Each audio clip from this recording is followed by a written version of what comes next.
Now, come back right, let's play Nicktoons, Attack of the Toybots, on the GBA, of course, as you can plainly see.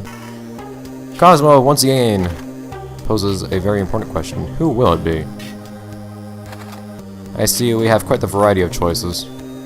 I think I will have to go with Jimmy. So, final level. Kind of the first playthrough, at least.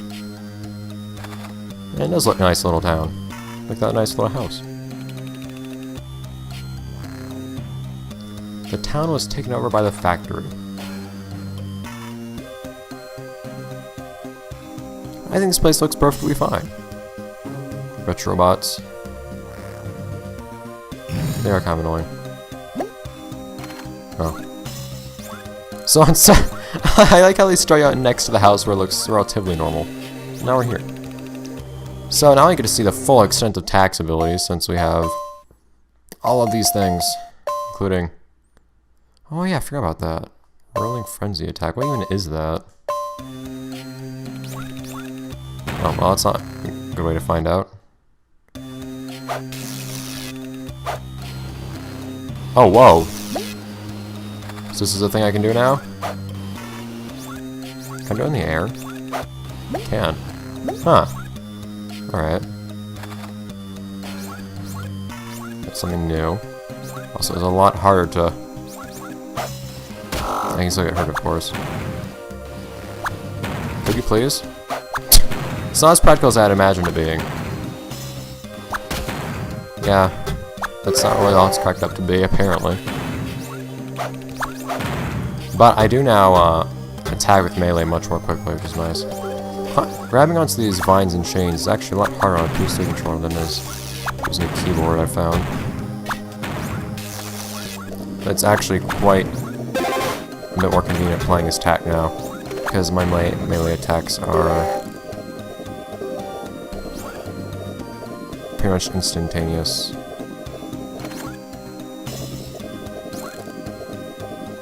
This level is kind of long-ish,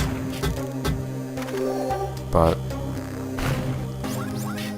it can be kind of annoying playing up with the new enemies here too. Hi. Of course, this being pretty much the final level, you deal with all the most annoying enemies, including some new ones. Attack is so fast. Attack just moves so quickly in general now, it's amazing. You really are a ton more powerful by the time you get through this. One thing I've noticed actually is that for some reason, as you get more and more upgrades to your abilities, your portrait in the top left corner starts getting I don't know if I can one-shot things with range attacks too. One-shot with range attacks and instantaneous melee, that is amazing. But your portrait in the top left gets more and more random white and blue bars around it. I found the solution to having to get stuck in place when you shoot is to just keep jumping and shooting. Okay, well, forget you. Got melee, please. There we go. So our upgrade that we got after the last level was actually more than just that weird whirlwind attack. It doesn't seem terribly useful. It also gave us a pretty much instantaneous melee attack now, so we can actually deal damage a lot more efficiently at close range.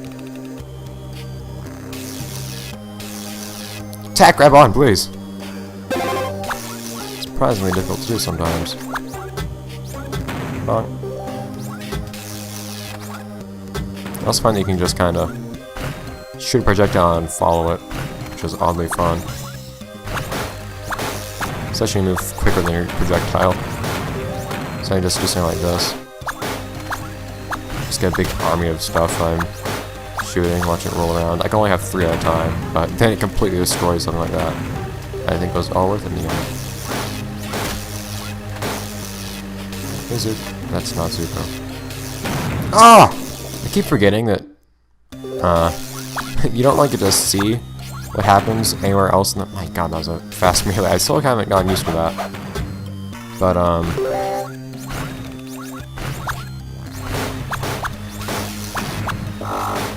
no, you can't combine into a larger robot when there's only one robot. Stop duping yourself.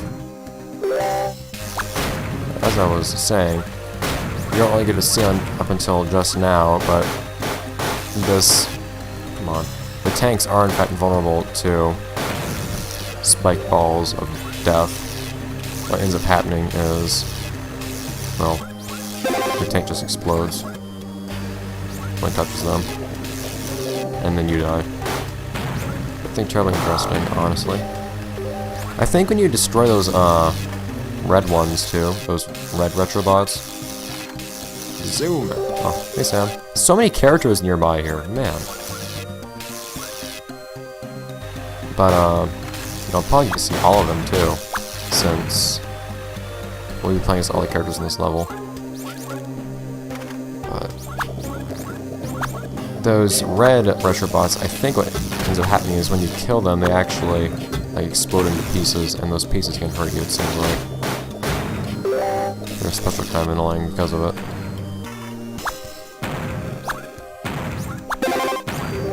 Shouldn't be too much left in the level though for attack. This is gonna be probably the longest oops. That's not. Probably gonna be the longest episode in the entire playthrough. Because I'm gonna be playing through as all 5 characters. Oh no. Oh come on. Alright, this is the very end right here though. And you can pick up a little heart. Well, rather a large heart right there. Oh crap, I'm actually going to do that, but usually right there I am getting hit by the exploding remains of one of those 2, what do they call it, retrobots.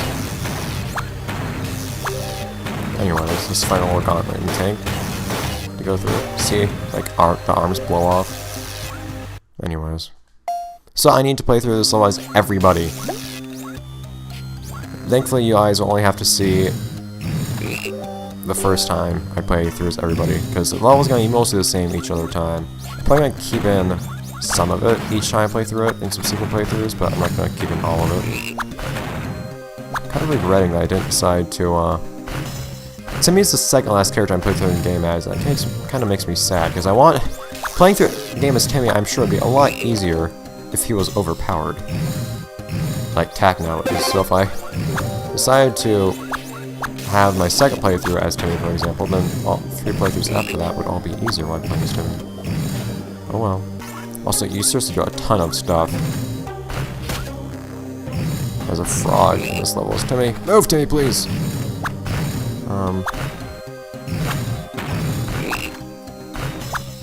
There are only 2 characters where you're presented with an actual challenge in this level, I think. One is Timmy. The other one isn't really expected, and it's kind of weird, actually. Checkpoint right there, but there's also a heart if you happen to want it, if you're feeling particularly stressed about this one last electric plate. The hitboxes on those aren't too bad either. You can actually stand a little bit on them and you won't get hurt. So much slow movement. And if you're really impatient, you can honestly just kind of run straight through those metal things as normal to me. Ah.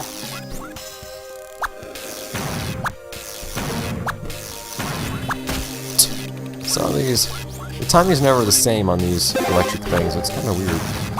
But it isn't. I can usually get through those without getting hurt just fine. Yep. You don't really have to time anything except for when you start moving. So everything else works itself out after that. Alright, so this is just dumb, since only Timmy can add invisibility, but then you're immediately required to get rid of it by turning into a frog. I'm not quite sure what the idea is. It's kind of cool though, you can really see the details of how everybody's different routes. Crap. Timmy, please. Timmy! Move faster. But you can see kind of the specifics of how everybody's routes in this level converge and diverge. Because you play through it level as all 5 characters, so you get to see every little place. Hey, Sokka.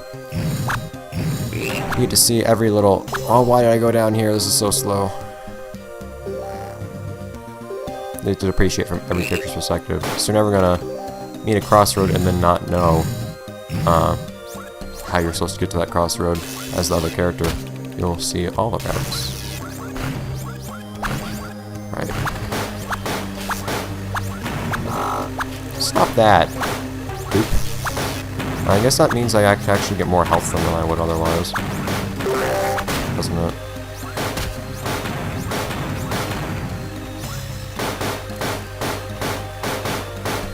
Stop that.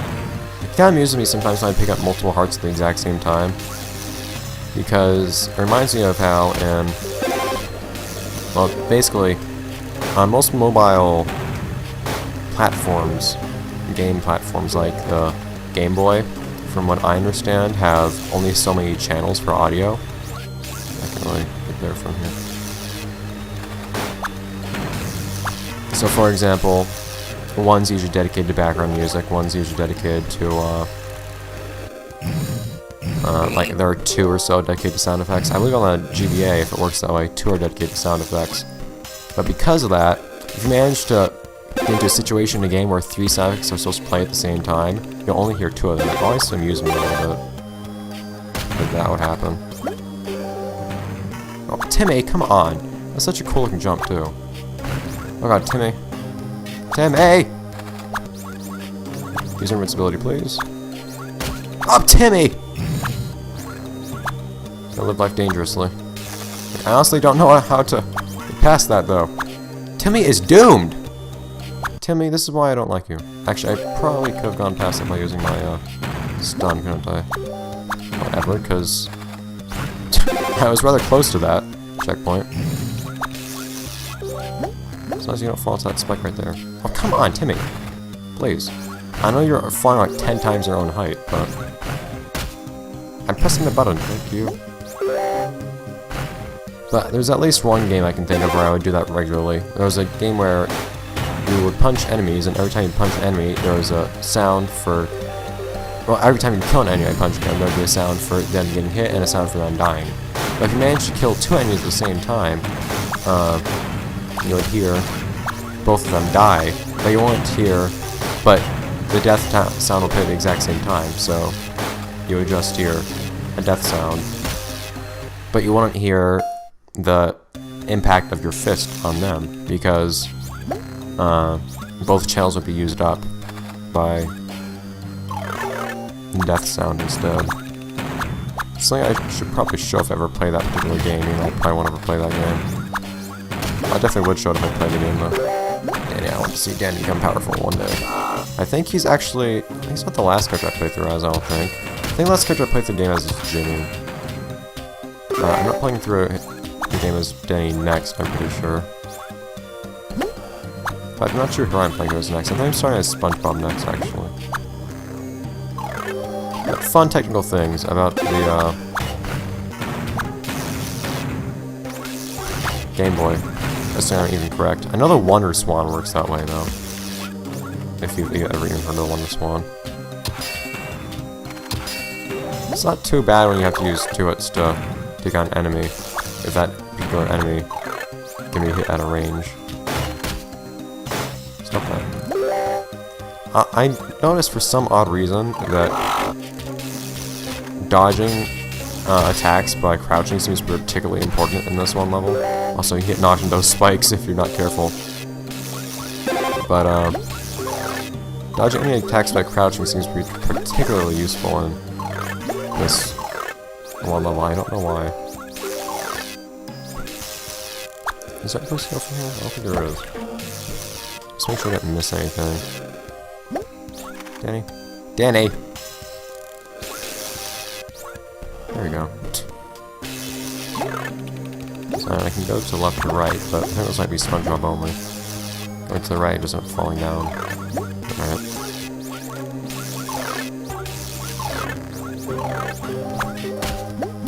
Thanks, Danny.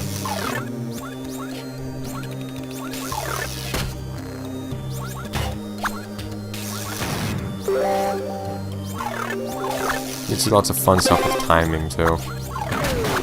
Timing your, transitions into translucency and back out. Not that there's always any need for it, like you saw there. No! Right. These guys, if they're up on the ledge where I just kind of hid, what you can do is, if they use a shockwave attack like they did just now, you can actually crouch under the shockwave if you're standing on the platform next to those, which is kind of nice. Like, what am I supposed to do there? The only thing I've really figured out in regards to how you'd approach that situation there, well, I guess what you could do is, like, go here and then shoot it from here, because you don't have to be you don't need to be intangible right here, and they're inside a wall. You can just kind of attack, even though you can't attack when you're intangible. But what I've always found that worked was just,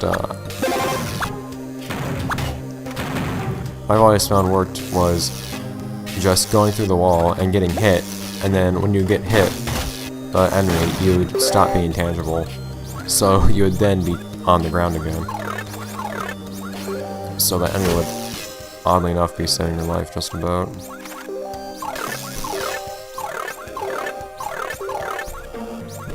There we go. Stop that, would you? Stop! Stop! I'm trying to get rid of that darn balloon!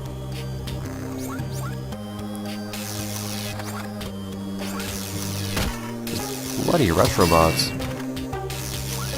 And their shields that seem to work most of the time, but not always. I want you. There you go. Alright, this part's just mean. And then you have more stuff below you that you can fall through that will instantaneously lead to your death.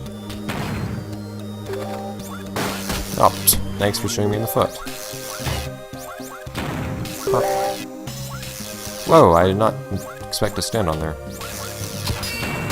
Oh, come on, yeah, see, these blow up and hurt you. Which is just annoying once you've already gone through the hard part of actually killing them in the first place.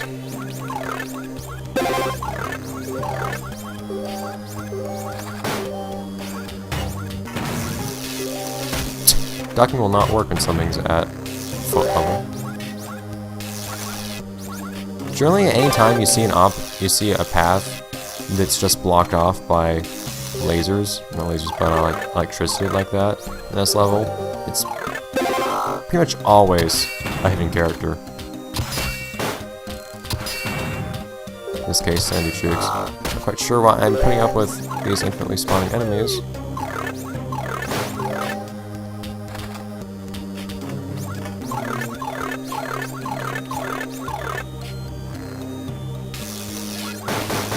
God. Why is it my foot that gets shot the most out of anything? Hey, shoot. Thank you. Danny seems to have some odd reluctance to these things sometimes.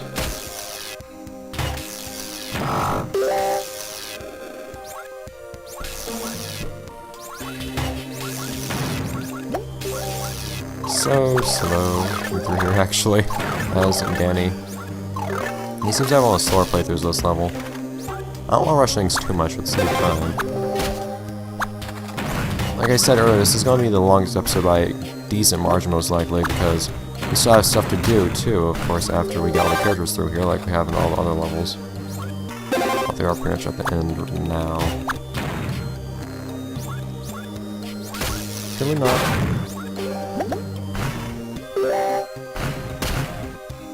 So I was not killed by this enemy, right there. That was basic enemy! That I for some reason forgot I had to hit twice. That thing doesn't really have a change of expression when he gets on this tank.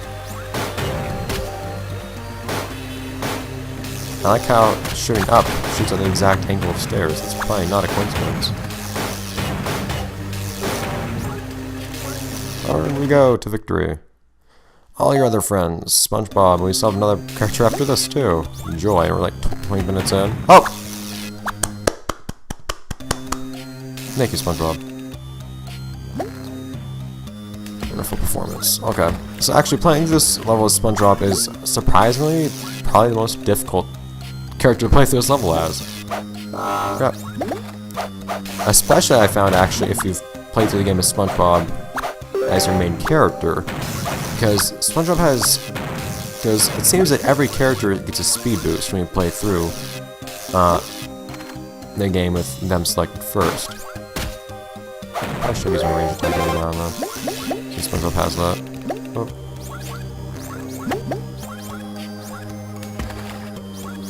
What is up here anyways? Nothing for me. But part of the issue is SpongeBob. Go figure. Part of the issue is that SpongeBob has rather precise platforming he has to get through.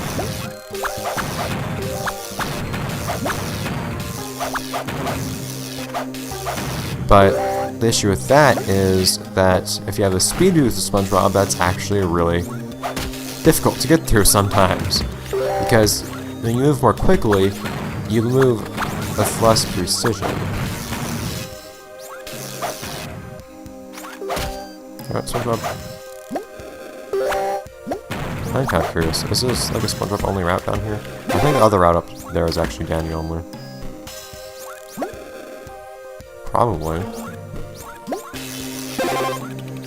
Yeah. And I'm gonna spawn over there on Danny's route if I die, but whatever. Does that other checkpoint here just disappear? I think it did. Why do things in this game just disappear after you see them the first time? The characters do that and whatnot. See, like this spike right here would be really annoying to get past. You basically have to jump at it and move really slowly. Because otherwise, if you try to just walk towards it, there's a really, really high chance you nearly just walk straight into the bomb. Because you carry momentum after you, so you carry momentum a little bit after you walk off the ledge. Like that. I move forward a good deal once I walk off that ledge.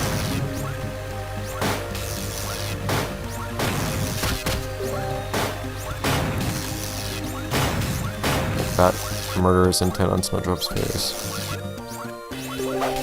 Oh, come on, guys. Do I even need to put up with you? I do, okay. You insist! They're actually more annoying when there's two of them than a single one. The sum is less than the... oh no. The whole is less than the sum of its parts, in this case.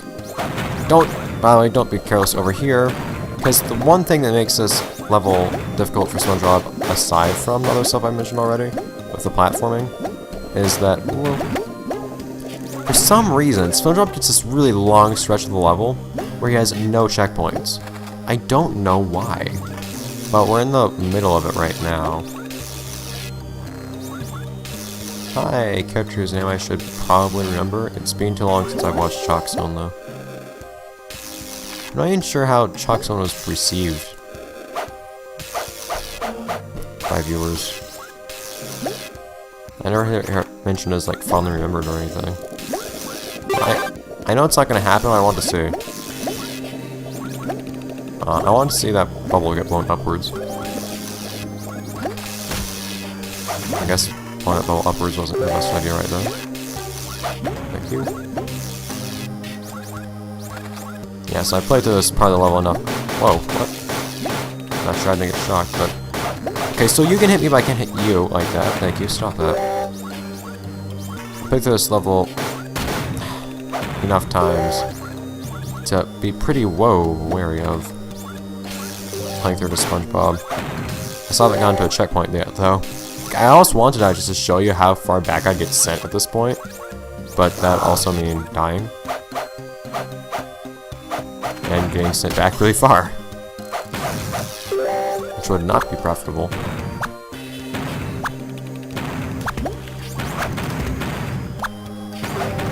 It's not from that spike right there, because that's what happened last time I played through here. I hit that spike right there. I had so much left to live for. Yeah, if you shoot a bubble at one of those big... okay, I got hit by every single one of those. No way. If you get one of those big Retrobots in a bubble and then destroy it, what ends up happening is only one of the robots that result from that will actually be in a bubble. Also, by the way, this down here is optional. In fact, you probably shouldn't go down here because it's just annoying. Because I'm pretty sure there's not actually... yeah, because you just get a heart from here. But guys... and you get a bunch of enemies to deal with. Oh, come on! Of course they still hit me on there. Get down here. Ah! Yeah, so there's nothing actually of worth down there, but I might as well show it off. Since guys like you might wonder if I happen to skip something like that, you jerk. Dealing double damage. Actually, targeted a checkpoint yet? I don't feel like I have. I've gone a really, really long time without seeing a checkpoint if it's been that. I've actually haven't seen one yet. But now I see one. Pretty sure that's the first checkpoint you see in a long, long time.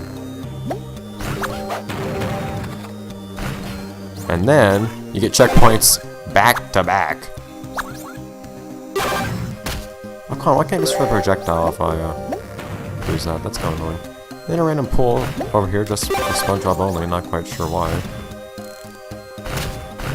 Just waited for me to actually go forwards to try to hit me. That's nice. Stop that. There's not much point to that heart being there, since you're at a checkpoint right here. And then it's in a level right after. And there's some enemies for you to go through, sure. But you should be paging this the entire time anyways. Whatever. Alright, so we can actually see what playing through the game as Jimmy is like now. You know, this episode should basically already be over. So basically, Jimmy can do that. Stand on the side of a platform and face the center. Oh, whoops. And then press the right trigger and you'll whip out your welding mask and change this for some motion, you jerk. To get new places. It's a pretty lame ability, frankly, but it's something. Jimmy, the big darn head, catching all these bullets. But yeah, if you stand in the center and try to do it, it won't usually work, because you need to have the control panel in front of you, specifically. Oh, my slipper fell off and it's backwards. Thank you, there we go. But the annoying thing with Jimmy is that, like Timmy, he doesn't actually kill enemies. He deals with enemies a lot... Oh, okay.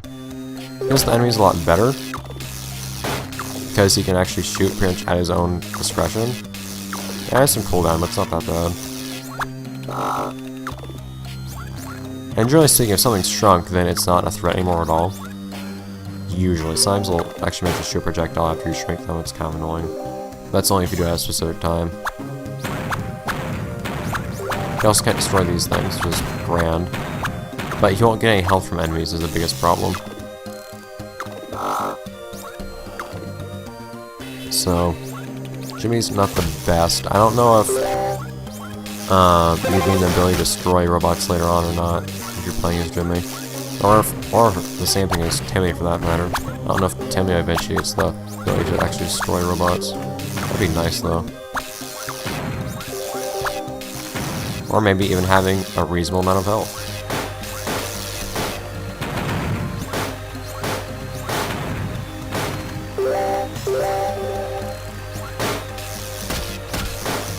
Ah! There you go. I'll do a nice big dramatic jump for that.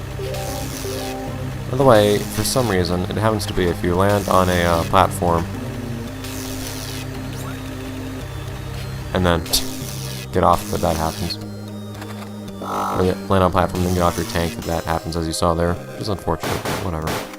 So you can only get through that part, I guess, by using your ability to move platforms. What's down here anyways? Something for taco looks like. Just, well, tax routes. Comes up through here.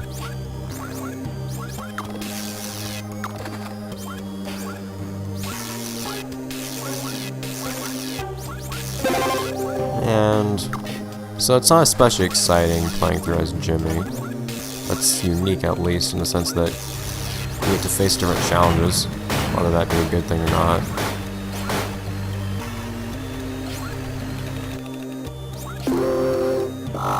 You can also be stealthy while you use your welding mask, I guess. I'm only, in fact, using the mask. I'm not using the welder in any way, shape, or form.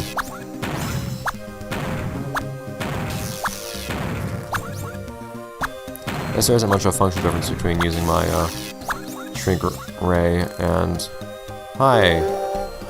You. Also, what always happens here is... Every time! Every time!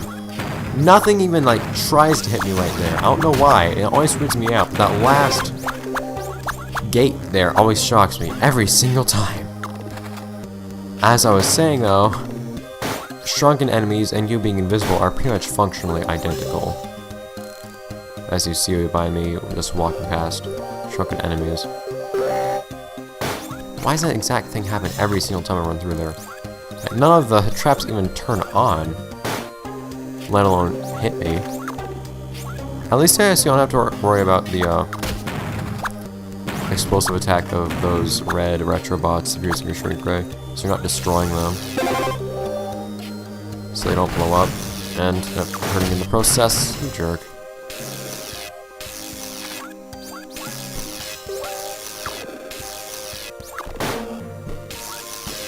Oh no. Oh, if I actually face the enemy. Most likely. At least. Yay, I made it to the next checkpoint!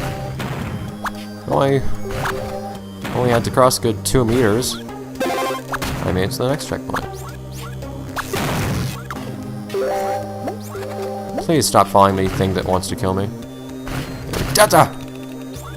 I've tried to go forwards, but life didn't work out. Life did not find a way. And finally, we're at the end of the level. Stop that. This thing shoots such a high rate. It's pretty much impossible to destroy without getting hit by it. Everybody gets through here with their own tank. Hi.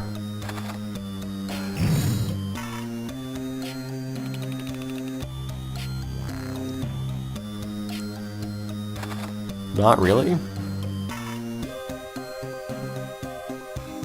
Yeah, the thing is, you're not even fighting the Jimmy. It's so nice having that speed boost. You're actually just destroying things around them. I think I actually have a higher rate of attack if I just smash the attack button than if I do anything else. So I've destroyed all those shield generators now, actually. So I can just shoot him with my weapon of choice, which may be my character's weapon or the tank. I would think my head being so exposed would probably like leave me open to being hurt while I'm in this thing a bit more than it does, but whatever. Hi. It's kind of weird with the camera always following this thing. This has kind of a shield too, which is just annoying. Well, he decides just to like shrug off most of the damage you give him. Not quite sure why that is. Sometimes you hit him and nothing happens. And yay, a key, I guess. Not quite sure what to. And we just kind of conveniently find something strapped to the back of this robot, I guess. Application forms, which he had left in the dear care of the Jimmy robot, whose head is so big it doesn't even fit on the corner of the screen. Look at that. Just off the top. That'd be nice and dramatic, I guess, to learn, except we kind of already knew that from the very opening.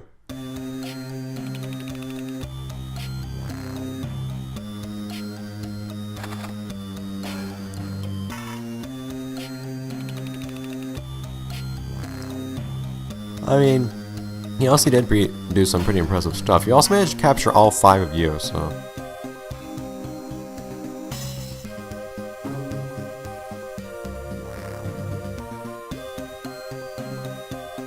yeah, whatever. Alright, so basic fight. Basically just, when the hatch opens on this thing, shoot it. That's really all there is to it. There's some floating platforms. Those are completely ignorable. Of course, like usually, tank respawns, so don't worry about actually taking damage. He also doesn't do contact damage, so it's fine if you get hit. Alright, it's fine if you have to walk by him.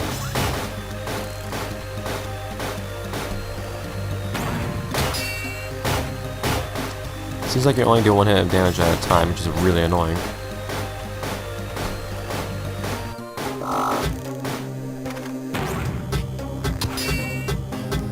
It seems like you only do 1 at a time, which is really annoying, in fact. But I'm pretty sure you do equal damage no matter what weapon you're using, so you might as well just use the tank. Also sometimes just fly around. If you stay in this corner, he'll actually just stay in this corner above you. Slimes will shoot you. It's kind of dumb, but... So, all of a sudden, the big orb thing is actually vulnerable, even though it never is otherwise.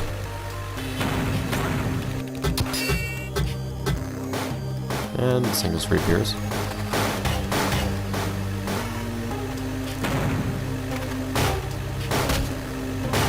I wasted a little bit of time, I guess, just then. But whatever. This is gonna be pretty much like a 40-minute episode, isn't it? Oh well. Wish you hit this thing at least twice, but it doesn't seem like you can. So just kinda have to wait for it. Oops. You can take damage the first time I shot it. By the way, there's actually an enemy spawner to the right. I'm pretty sure you can hear the enemies at the moment. Like if you look up, well yeah, you probably saw a spawn already. And then there are those enemies just up top. This thing spawns. Don't go to the right because you'll have to deal with those, and don't go on these flying platforms because you'll have to deal with those. I don't see why you'd ever just not be where I am right now. This is where you can actually deal damage to Calamitous, so... Whatever. Hope you walk in. There you go. Now the body's destroyed.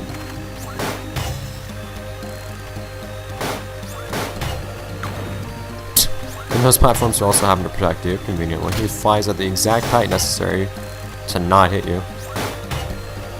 And finally...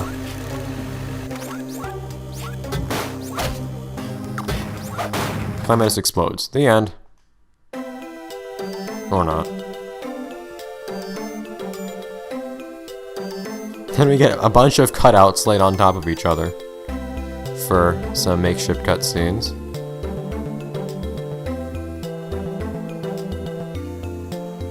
Hooray! So many different source materials stuck together with pixel outlines. Actually, that SpongeBob looks like it was actually made originally for this, as opposed to everything else you're seeing on screen right now. And that was a nice ending, but in order to actually do more stuff, yes, complete the game with every single character, because that's fun. So you saw that there was a password. I don't remember what it was called. It was something. But so as you can see, we completed the game with TAC now. So that's one of 5 characters. So I'm gonna play through the game all 5 times, but I'm gonna cut things out as I do so each time. So every time I play as TAC next playthrough, I'm going to cut that out. So the playthroughs will get shorter and shorter as they go on, which will be interesting, I'm sure. But anyways, that's for another time, because I'll see you guys next time, the next episode of Let's Play Nicktoons Attack the Toybots for the GBA. We start again, once again, anew, having fun with things. As SpongeBob, of course, I think. I'll have to look how... I set up a spreadsheet for these things. I think I'm serious, SpongeBob. Anyways. Bye, guys.